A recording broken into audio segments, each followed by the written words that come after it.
Hello, welcome to another meeting for the Austin Software Cooperative. Today's Wednesday, February 6th. We're going to be talking about John Rawls' theory of justice. We have a 2-minute video that sketch notes that Watson put together, and some mind maps and other things, I believe, and we'll take a look at those and then have a little discussion about this book. I didn't bring up the slides. Appreciate it to Sina. This is, I think, it. So there we go. There's a YouTube link, and then we'll have the open discussion. So with that, Watson, I'll hand it over to you. I think I can unshare here for a moment, or you can switch the video if you're ready to go. Yep. All right. John Rawls. Hopefully everyone had a chance to take a look at the video. And I'm hoping to get more of a back and forth participation in some of this stuff, since we just have a video that we can, you know, spark a little controversy and thought. Let's see here. So John Rawls, a little bit about him. He's a philosopher. Some say he's the most important or influential political philosopher in the West in the past 100 years. So that's kind of a weighty thing, and it's kind of hard to judge that statement without knowing a little bit more about some of the other ethical philosophers like John Locke, Immanuel Kant, Jeremy Bentham, and some of the people from those groups. But I'll try to give a little bit of background in order to help with some things. If anybody has some questions or had any first impressions that they wanted to go over, that now's the time. We could probably, get some feedback right now and maybe take it in a different direction. I mean, what were people's thoughts, or what did they think about, if they took a look at the book, what was the first thing that jumped out to you?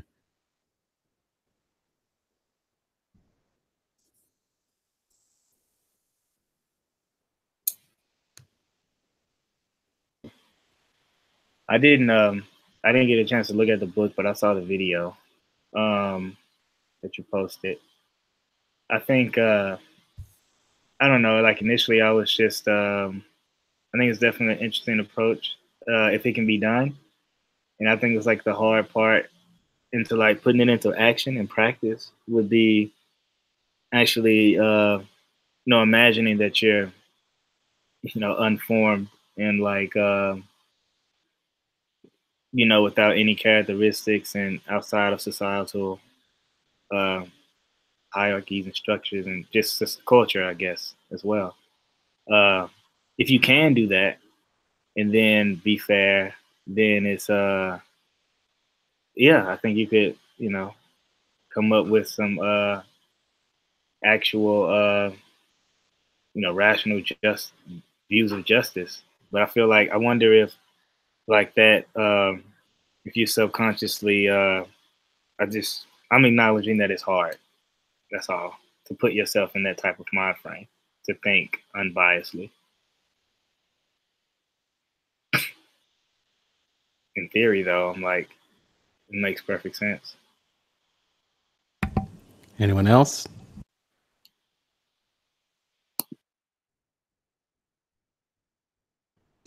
Yeah, I had a comment here.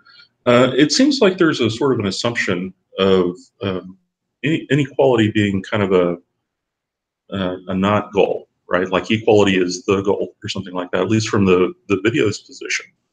And so I'm not as familiar if that's that was just an artifact of the video, or if that was Rawls' actual position on that. But I'm kind of skeptical of that. It seems like, what is the actual end goal that this theory of justice is going towards, right? It's saying fairness, right? So it's fairness, equality. So it's kind of a comment. I don't really have another position to advocate for or anything like that. But that was just sort of that struck me as like an assumption that it was like, well, why? Why is equality the ultimate good in some sense? So that was it. And you said, why is equality the goal or inequality the goal? Why is equality the goal? Okay. All right. I wrote it down. Does anyone else? Yeah.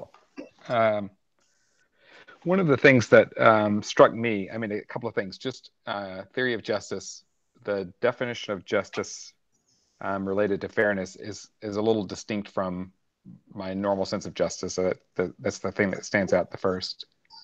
And watching, I haven't read the book, but I watched this video and a couple of other ones.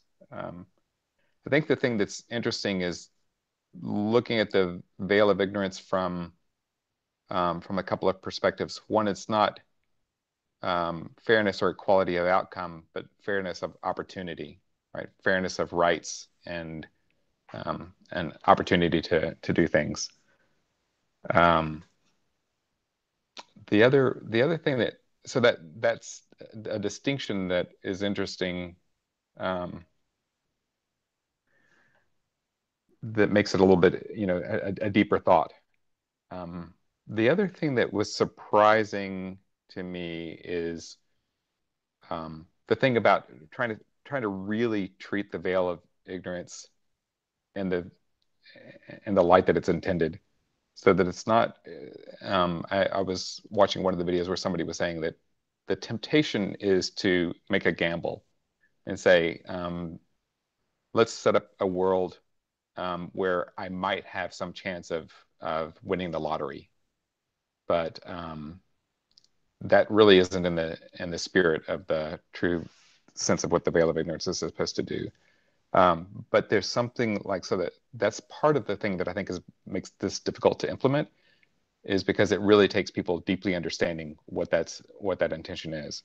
It's I like it, and I think that it's worthwhile to consider, but it's a challenge, I think, to have a large population actually really consider what that would mean.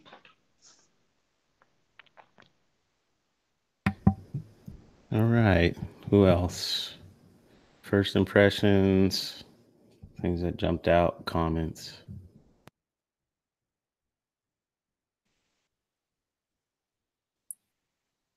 I think the general idea of the veil of ignorance is applicable in a lot of situations. It doesn't have to be as large as a society. So thinking of a cooperative working together, or any smaller group, it could be applied there. If you're going to have, if you're trying to have fairness within the group, and we can define like what that is and address the other comments about equality and other things. But once you've defined that, I think the veil of ignorance would help in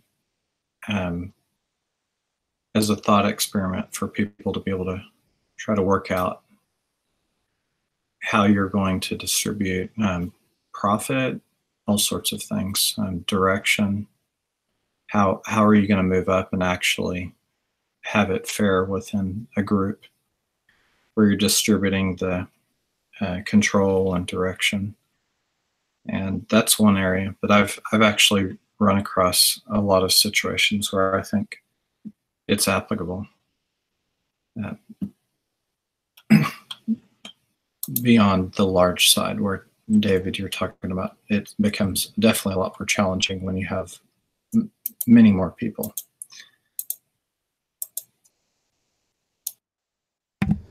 All right. Anyone else?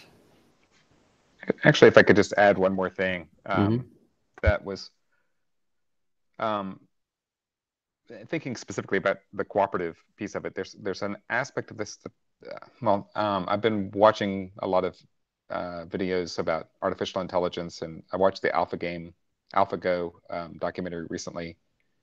And there's something interesting about some of the commentary that I've seen about watching the way that AlphaZero plays chess or Go, and that it seems to be using a different model than human beings are used to using. It's not looking at maximum score differential. It's not looking at maximizing my quantitative improvement over or privilege or sorry, I'm thinking very well. My quantitative difference between me and you, but it's actually just making sure that I'm winning. So as long as if I have a greater chance of winning, but the actual difference between your and my numerological score is lower, that's still good. And it sort of surprises human players. And thinking about that in application to economics, that thinking that, oh, if I make the most, like the idea of a lot of corporations is maximize profit, which is good in the short range, but bad for the ecosystem. So there's something, I mean, it's a subtle difference in the way that you value what is it that we consider a good in the ecosystem. It's not just my personal good, but it's actually health in the overall system. So that's something that's been coming to mind a lot lately. That's a good comment. Interesting. Anyone else? I'm writing these down, so I try to talk about them at each stage, and we can have some back and forth. Anyone else? So maybe crystallize the earlier person's comment. Is it something like the difference between the metric of winning versus actual winning? Is that kind of the heart of the matter that you were trying to get at? Like the score, there's a chess score, right? And there's winning the game, and then there's the actual counting up the pieces and the number of pieces and that sort of thing. Is that the gist of it? Right. Right. It's not looking at material. Yeah, material's not a proxy for checkmate. Checkmate's the actual goal. Yeah.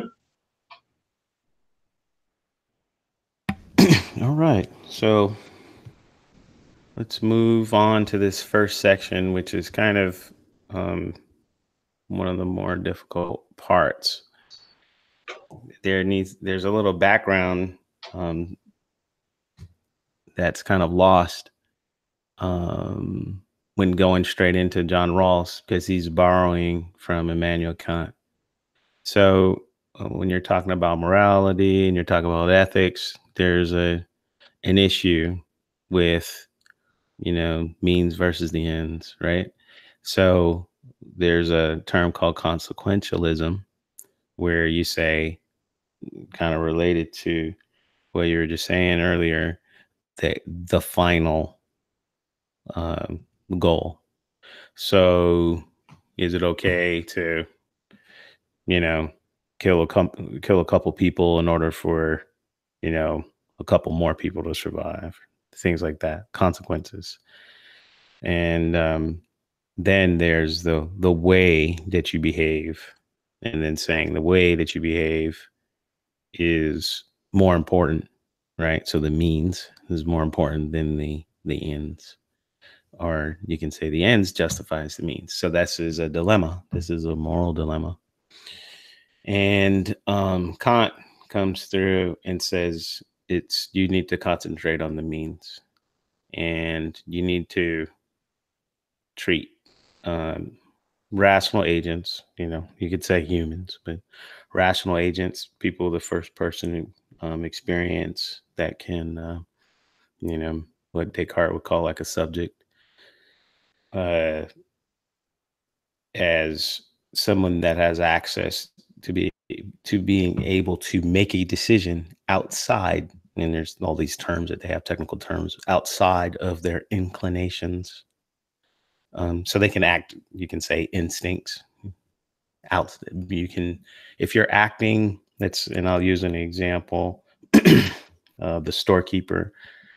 If you are a storekeeper and you give someone change, the proper change, when they buy something. Let's say that it's a little kid, and you give them the correct change, and you did it because you were scared of being caught, then you didn't do a moral act.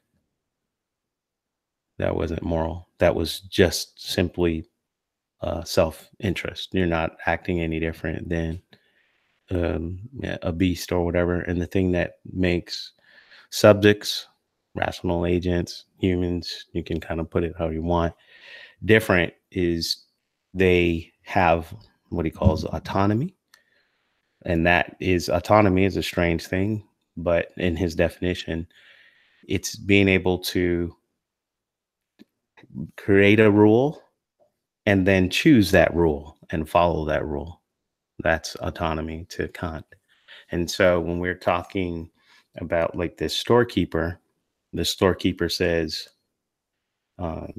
actually, my rule is that I'm not going to, and then you can call this a duty, right? It becomes a duty.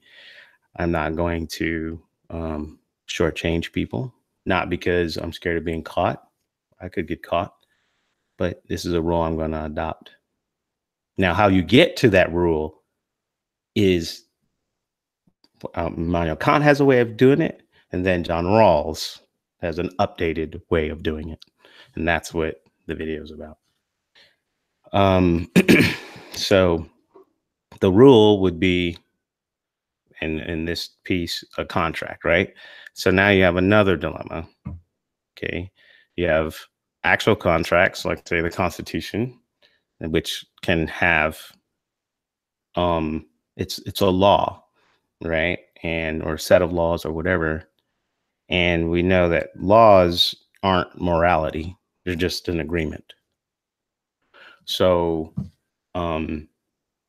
that's kind of an issue with actual contracts. The more important issue is that they're kind of based on power, bargaining power, knowledge of what someone else wants, not and all types of other knowledge. So negotiation, right? And it's also based on, so you can have actual contracts, and then you can also have that are based off of, and then they have a consent, right? But there's also a type of contract where it's not really consent based, but it's reciprocity based. So that's a little bit more counterintuitive, but there's even precedent for it. So if somebody comes through and is working on your house and fixes a bunch of stuff in your house, and then you were watching them and saying, "Oh, great," and all that, and then they said, "Okay, that'll be $2,000 or whatever," and you said, "Oh, I'm not going to pay you," they can bring you to court for it, and the judge will say, "You watch them fix your roof, do this, and this is a contractor," and then you were thinking that you were confused about, he never said it was free. No, but I didn't tell. You're going to have a fight on your hand. So there's another type of implicit contract, but it's not a hypothetical one. It's still an actual one. It's just not consent based, right? But there's confusion that you can see with reciprocity and performance. Somebody can say, "Hey, I went ahead and fixed your car," or "I didn't fix your car. I failed. And so should you pay me or not?" And all these other things. So there's issues with it. So that would be a critique of, say, something like, "Oh, we wrote this Constitution," and then saying, this is the basis of some morality, as long as we can get it written down. Then you have the hypothetical, and the hypothetical is going to be these types of thought experiments. And the thought experiment, I won't go too much into it, but there's some benefits that come from it, where you can make some assumptions about what a functional human would want. Functional as in being rational, as in making decisions that are in their own self-interest. So that's where self-interest comes back into it. So there's a couple of schools of ethics that are being fought against here. One of them is utilitarianism, so we can bring that up. So like short term versus long term goals. So utilitarianism is going to be like Jeremy Bentham, Locke, and some others. They're going to be, okay, there's utility, and utility had different definitions. The more modern definition is going to be more of a game theory definition. The older one is going to be more of a maximizing pleasure, minimizing pain. Well, one of the things, there's a bunch of critiques of utilitarianism. You can critique it on from all of these moral or morality frameworks. You can level a pragmatic critique on it, like how pragmatic is it? But with the utilitarianism, you have things like basic human rights that are not part of utility. It can be that a minority, right? You can do this gamble with utilitarianism where you can just say, well, 95% of the people are great. 5% are, sacrifices. No, that's going to extreme, but no free speech for them. No, freedom to assemble, and some of these things that we account as basic human rights now that aren't negotiable. That all of those, you can, now utilitarian will say, well, if you did that, maybe somehow on a whole that won't work. But like, you can make an argument. I would make the argument, say, like, look at the Native Americans. Most of them are gone, right? 56 million gone for North and South America. And, and the land's just claimed. And if you were to look at it from some viewpoint of, on a whole, was everything better? Morality, no. But, as far as people claiming the land and profiting from it and all these other things, well, yeah, the goals that they, from a pure utilitarian standpoint, the goals that they had, they attained their goals, and we reap the benefits of it right now. So if you're thinking of, when you do a pure calculus, there's a minimum. You're gonna go consequentialism, right? You have the problem of consequentialism, which means that you can treat humans as a means to an end. And then Immanuel Kant and most people now will agree on humans are an end unto themselves. So you shouldn't do that. So that in and of itself is immoral. So this first portion, anybody have any questions? It was a bit long, but this is probably the more difficult piece.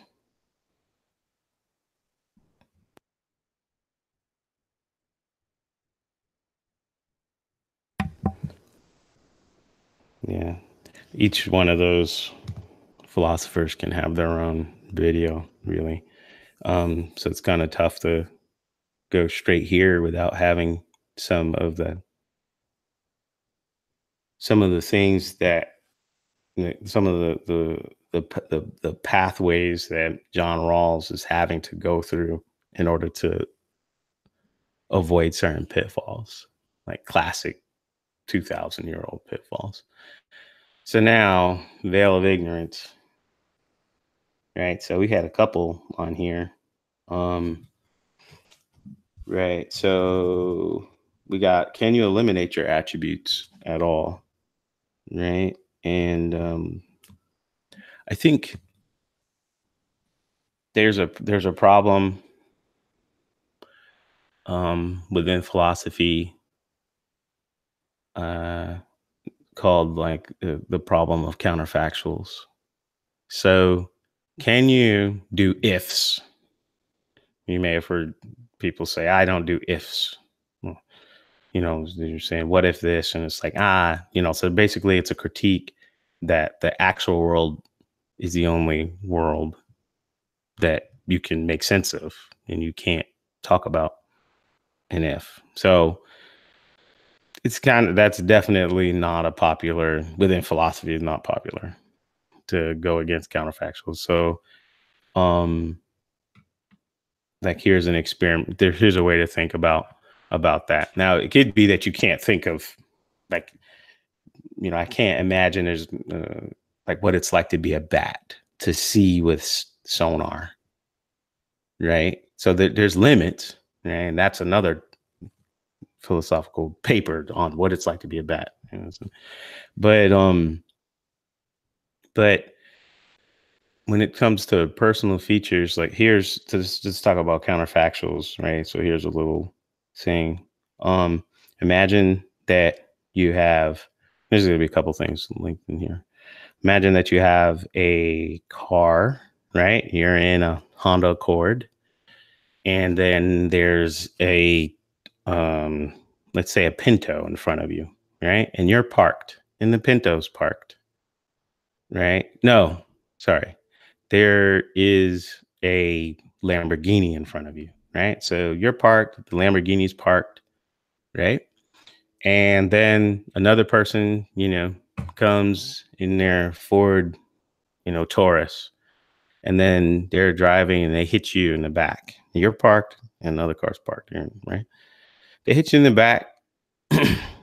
The Honda Accord hits the Lamborghini, and you hit the Lamborghini, and you say, or the person comes out of the Ford Taurus and you know, wipes their brow and says, "Whew, you know, good thing I only hit you and I didn't hit that Lamborghini, because that thing, you know, cost $1 million." Right? And then you say, "Well, what do you mean? I wouldn't have hit the Lamborghini if you didn't hit me." And then the guy says, "Oh, well, I don't believe in counterfactuals, so too bad. You know, the real world is the only one that matters." So that is an argument that you can't live without counterfactuals. You use them all the time. So that's an argument or against the idea that you can't do a thought experiment. You can't do an if and that kind of thing. Let's see what else. All right, let's talk about this veil of ignorance. You know, it's a thought experiment. You're eliminating personal features. So what is it like? You know, what would it be like if, you know, I wasn't born in the United States and I was born in the Congo, right? You know, that would be a, you know, if. But this is eliminating everything and then saying, okay, I'm going to play a little game, right? And then this is in a combination with the original position here. What is it? And then everyone that's played Dungeons and Dragons, you've had to do, you've done this. You had to roll a character, right? And you said, okay, well, what board am I playing, or what game am I playing? I don't know, if you never played it before or whatever. I don't know what we're gonna play. Rolling the character. Should I keep the one with the higher strength, the higher dexterity, the higher whatever, right? This is kind of like rolling a world instead of you yourself, and your character is gonna be rolled, but you can create the world. So it's like the inverse, right? So you get the randomness in your attributes, but the world you can control. Same concept though, right? So if you were to do that, right, then what kind of world would you create? Right. So, and does anybody have some, and then this also borrows on rationality, like choosing like a self-interest. Like you wouldn't say, oh, I'm going to create a world where 99.999% of the people are, born into lava and burned to death, right? And where, but that last person is a king, right? Of no one, right? Or whatever. So does anybody have any comments? We need visuals for this comic book that's you're coming up with in my mind. I like the idea of the role-playing game, and for anybody that's done that, D&D or whatever. I think another one, if you haven't done that, would be escape rooms would be something common right now. So there's other metaphors you could use. If it comes in and it's only going to be fair for, or only, one person out of thousands is going to pass, and that's the way it goes, then I think everyone will just stop playing. And maybe going back to one of the comments earlier, like getting people to think about this is hard. So we're going in, we don't think about that rolling the dice or starting this new game because we're already here. So it's harder to put yourself in that place. I like the idea of coming up with maybe a more modern thought experiments that you could put out there, is what I'm thinking. That's the first thing that's coming to mind based on what you're saying this. Anyone else? Yeah, I also like that. I especially like this idea of flipping it around. Imagining that the characters are already in existence. You don't know which one you're going to be, but you're rolling the world. So you want to figure out how to do that. So I like that aspect. The other thing that occurs to me is, again, as I think about cooperatives and about a difference between what I think of as capitalism and what I think is possible with cooperatives, is more being held in commons. There's something like zero-sum ownership in capitalism, where everything, or on the extreme end, everything that exists is split and owned by somebody. That idea that I need to have a surplus in order to make sure that I have enough to get, so that if I have some tragedy happen, I can afford that tragedy, but I'm almost on my own. And insurance is one way to deal with that, but the commons is another way that possibly could deal with that. And I don't really need a surplus on myself as long as the surplus is available. It's like we can create wealth in the. This again is looking at the health of the ecosystem over my own individual health. So it's a subtle distinction, and it's one I keep coming back to. I don't know that Rawls talks about that at all, or if there are other people that talk about that aspect of it. I'm really curious about that. But that sense of what does it take to, I don't mind so much being at risk of having something befall me if I can work my way back out of it. I guess the other thing that's interesting along those lines, it's a little bit of a different distinction. I've heard people talk about, like in school or in the workplace, you can apply it to society as well.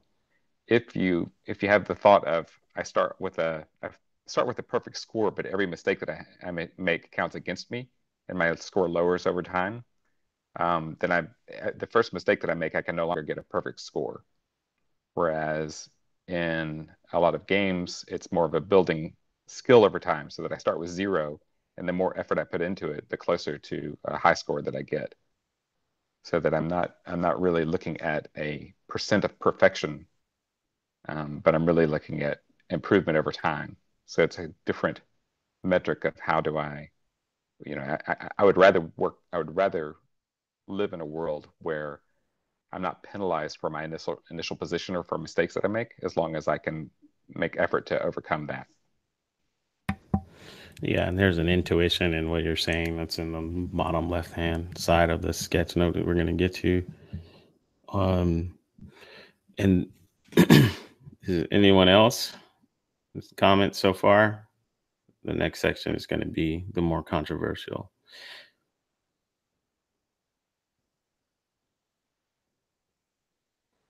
I would say also that with the veil of ignorance and after you put yourself behind the veil of ignorance, then you are in the original position, right? And that implicit here is a critique of however you come up with rules that you think are fair. John Rawls thinks this is better. Like if you were to say, well, I'm going to make everything towards my own bias. Okay. Perfect examples, Milton Friedman. Milton Friedman is like probably, you know, the most or one of the most influential economists, American economists.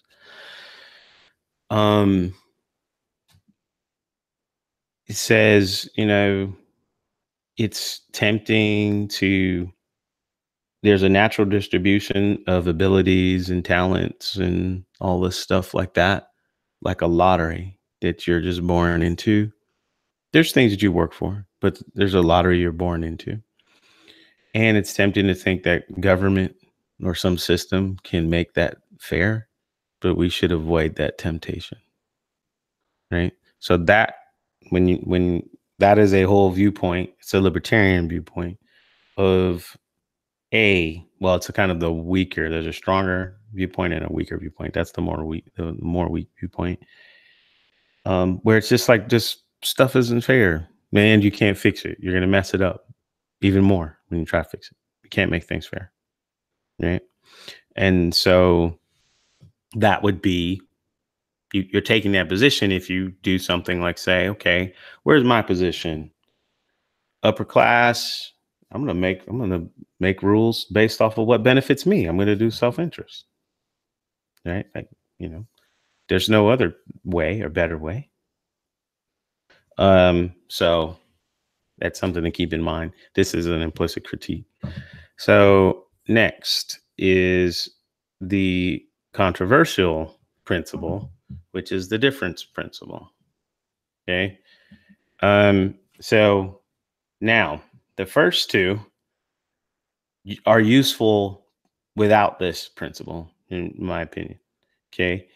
Everybody can do the first two and then say, do a micro world building. How am I going to do my bylaws for a cooperative or for a business? Right. Those types of things. Like, I don't know if, you know, this situation in the future, is going to, the world needs my talents right now, but maybe in the future it won't need my talents. How much of a safety net should I put in? How much, you know, all these other things. Okay. So the difference principle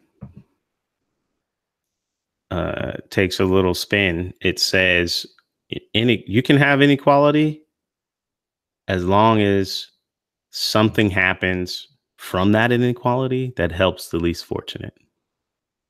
So the practical example, you have Michael Jordan, or you have, Bill Gates. You're getting paid billions, millions, billions. They get taxed, and their taxes go not only to just, for things that help just them, but it helps the greater community. And so the argument for taxation that is outside of just, let's say, defense, right? But more of social welfare and some of these other things would be coming from this difference principle. We already do something like that. So this would be what would be behind that. Arguments against this would be anything taking at all from somebody else is theft. Okay, so it's something to think about. Different worldviews. Now, when you have this difference principle, you can imagine feudalism. You got what, 3,000-4,000 people owned all the land in your country. You were born into that, right? Is it fair? I mean, their ancestors were the ones that fought and captured that land and protected it. Now they own all of it. So there's millions of you all living on those lands. You are serfs, peasants, and you are the first couple days of the week. You work, everything you do belongs to them. And maybe the last couple days you can keep some of the food that you farm or whatever. So that's feudalism, right? That's one thing that is perfectly valid and has happened and would never have gone away without people saying, actually, and then come up with some critique. This is inefficient, or this is unfair in some other way, right? So this critique allows you to, it takes the idea of, okay, there's winner take all situations. Those are, you can come at them and say they're inefficient. You can come at them and say they're immoral. This principle says they're immoral. We stop them, and then we go ahead and redistribute. So what do you guys think now?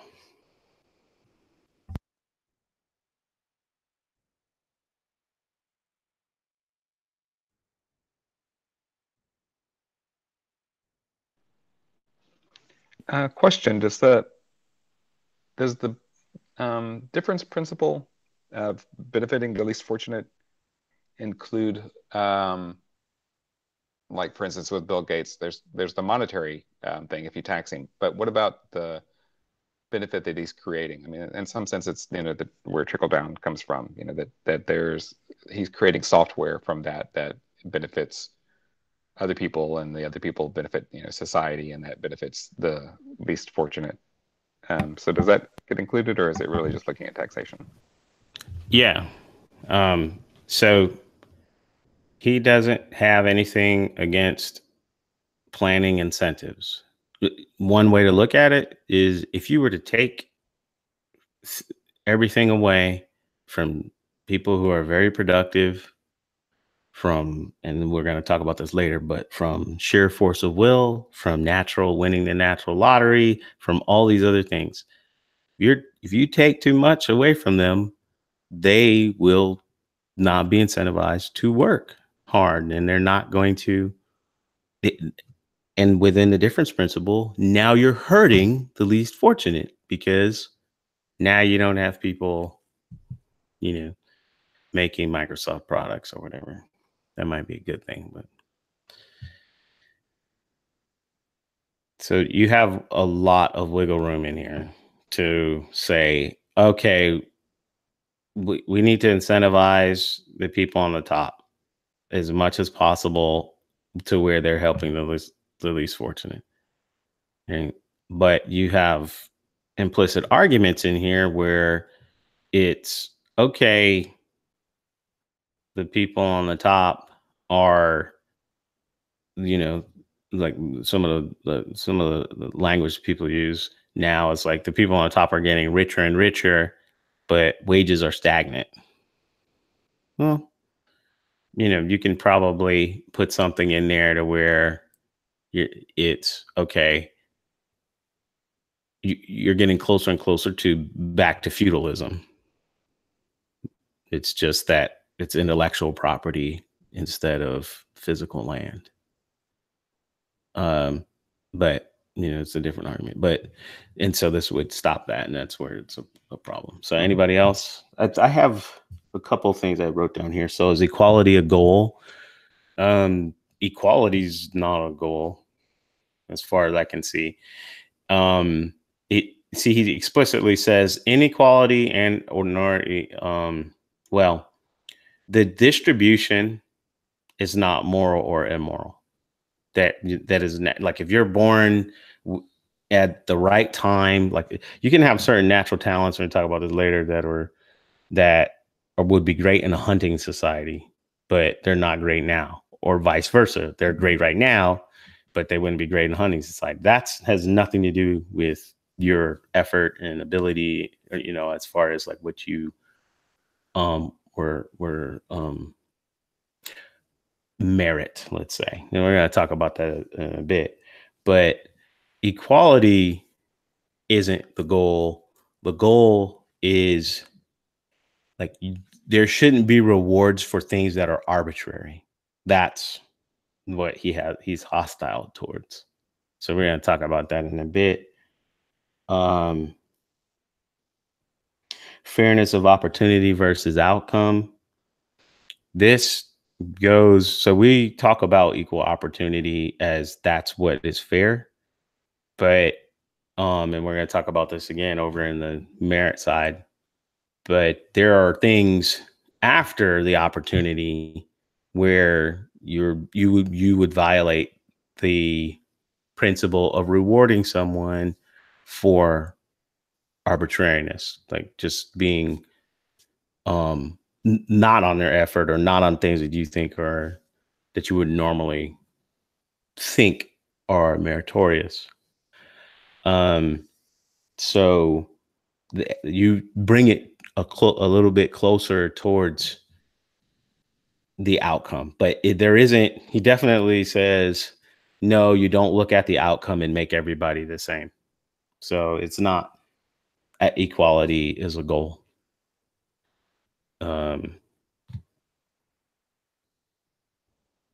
So let's see.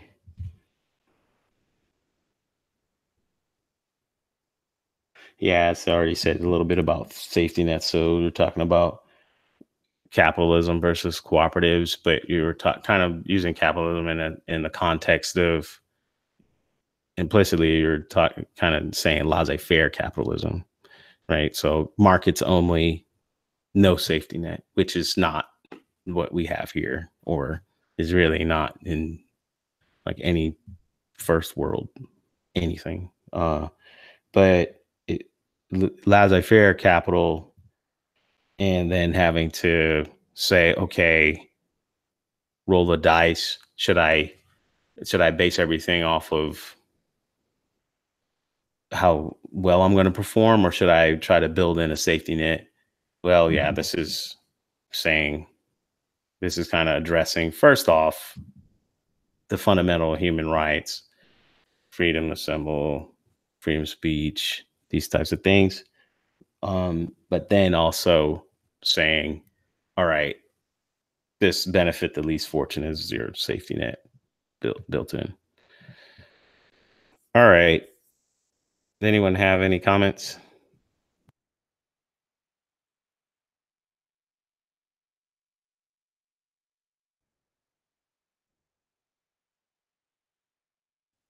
I'm going to move over because it's kind of, go ahead. Okay. So let's talk about merit. This is a part where it's kind of hard to talk about this. You want to have a background in thinking about merit even before you think about the other parts. It helps to have the other pieces and then talk about merit. So I put it last, but merit is where kind of, especially if you're in the West, especially if you're in the United States, you got a concept of efficiencies and incentivizing. And if you work hard, you'll be fine. Protestant ethic, they call it. these things, right? All types of things are wrapped up in the way that we think about a fair system. And merit would be, a meritocracy is going to be what most people would think is the most fair system, right? So, but there's one principle that I think is a really important principle that can make or break a bunch of the things that are in here. And that principle is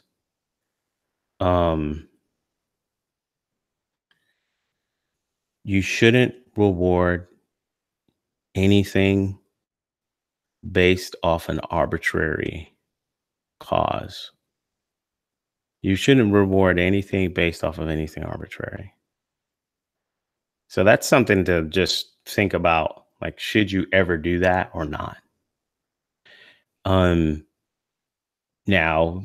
the first thing that came up in my mind was like the things that I talked about before. If you have a pie, especially in the West, right? If you have a pie, you got 4 people, you split it 5 ways, right? And 4 people, they all get their pieces.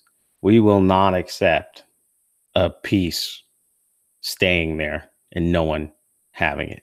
We would rather you just randomly give it to someone. But you definitely don't just leave it there. Don't leave anything on the table. That would be inefficient. We're very hostile towards inefficiencies.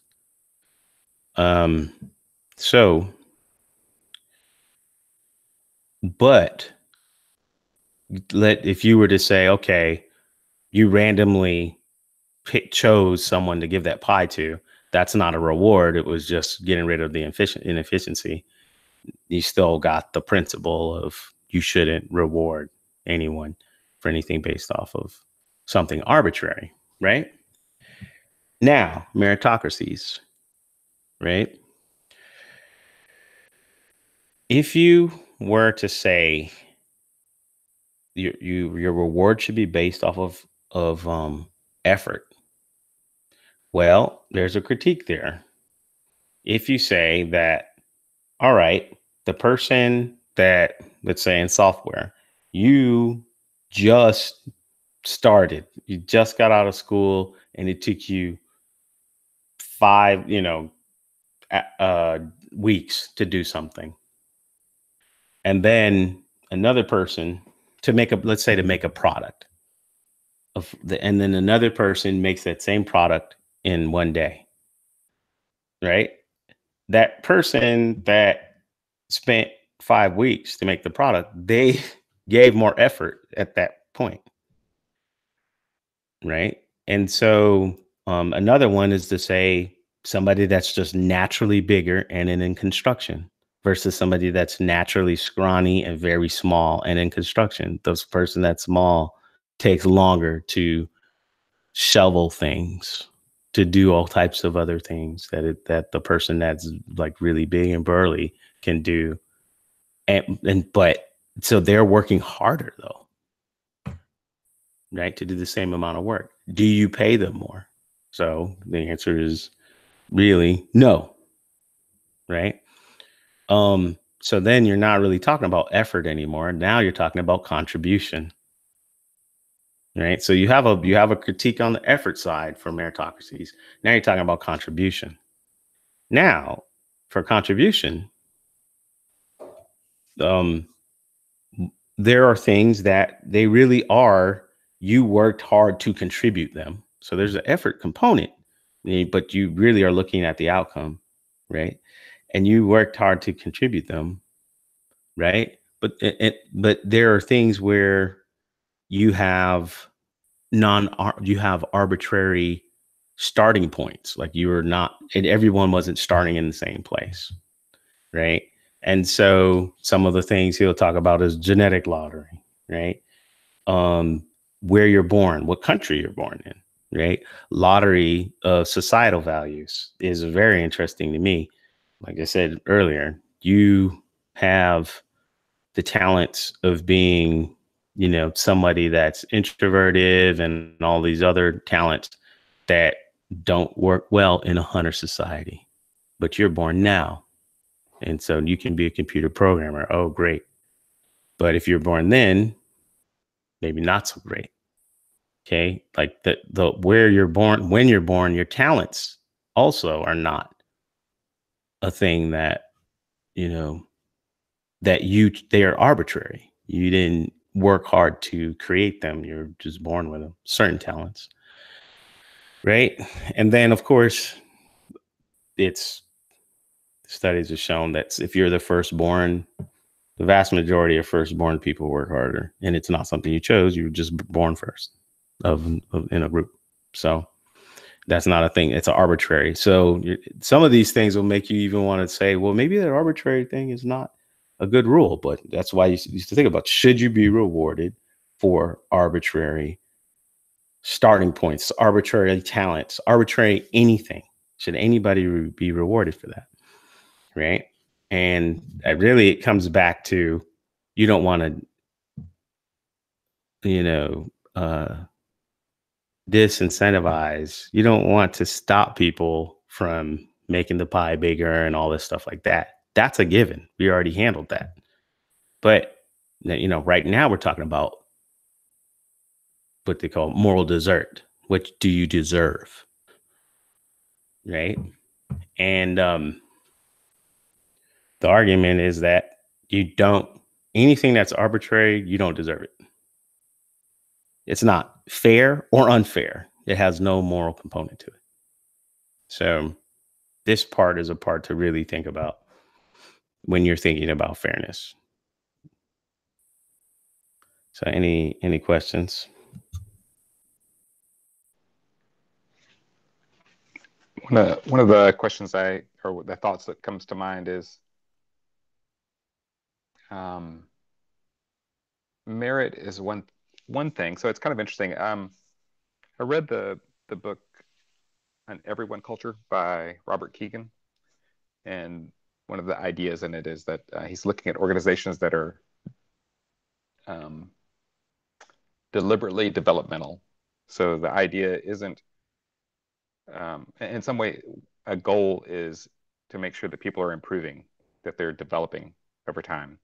So it's not their end state isn't the goal, but that they're moving towards, moving away from a less skilled or less capable position to a more capable position, able to contribute more.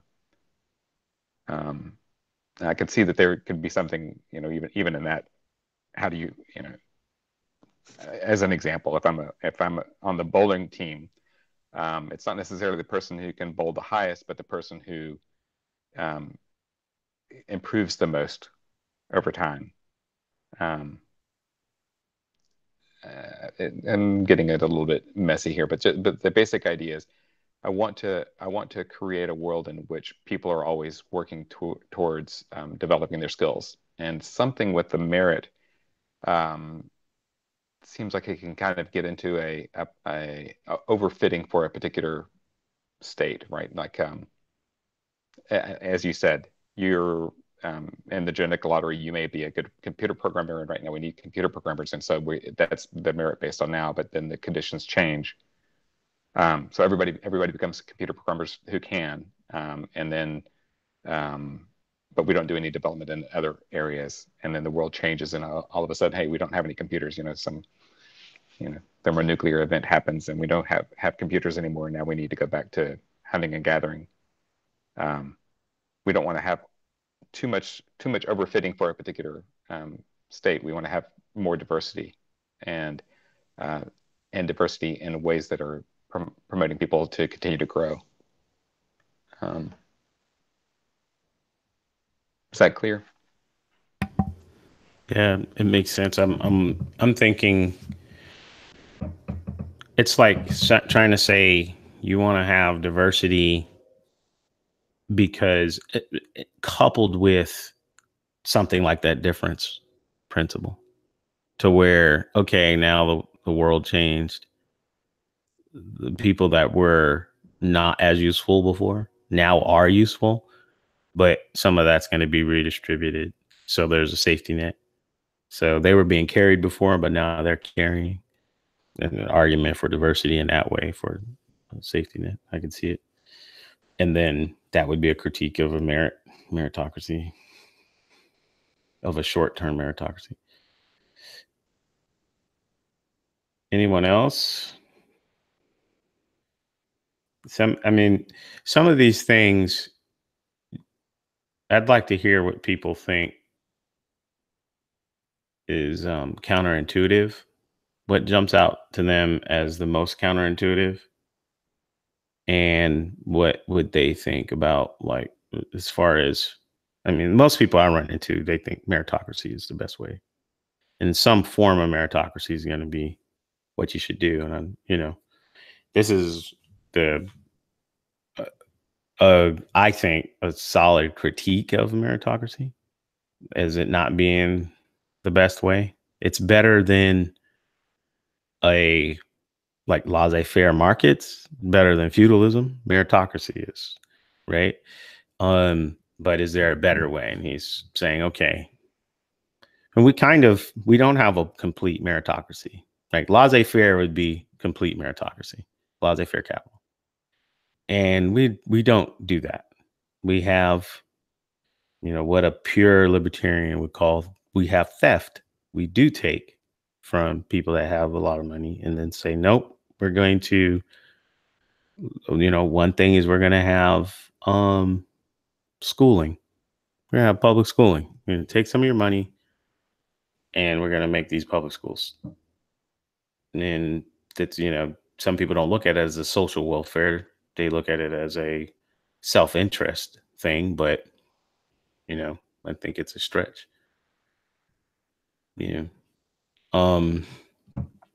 So we already do lots of things. Of course, there's just welfare itself and everything like that, but it's not as much money as people think. So any other comments? We're 10 minutes after, so. Yeah, I want to throw this in related to the everyone culture. I don't know if you've seen Strength Finders, David. I think the goals in that and everyone culture are good, and I actually have it on my to read list.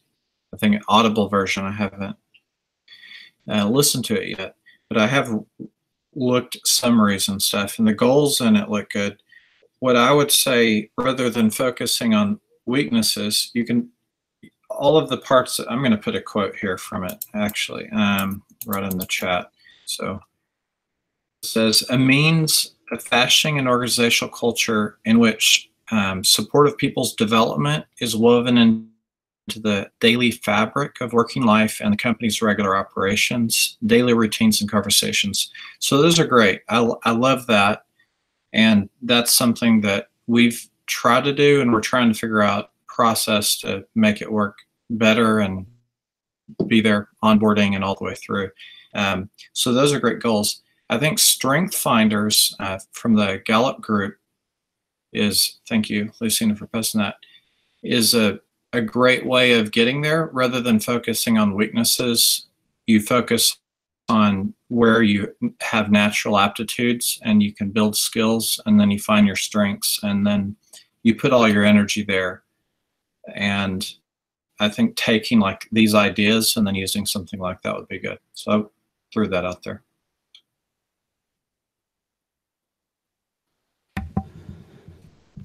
Anyone else?